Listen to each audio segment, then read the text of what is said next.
إن الذين قالوا ربنا الله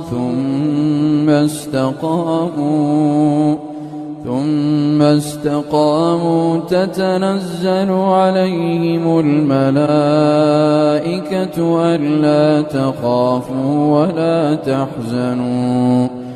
وأبشروا بالجنة التي كنتم توعدون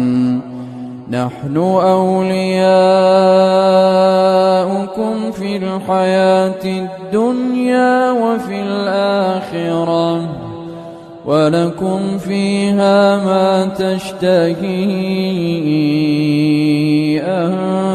أنفسكم ولكم فيها ما تدعون نزلا من غفور رحيم.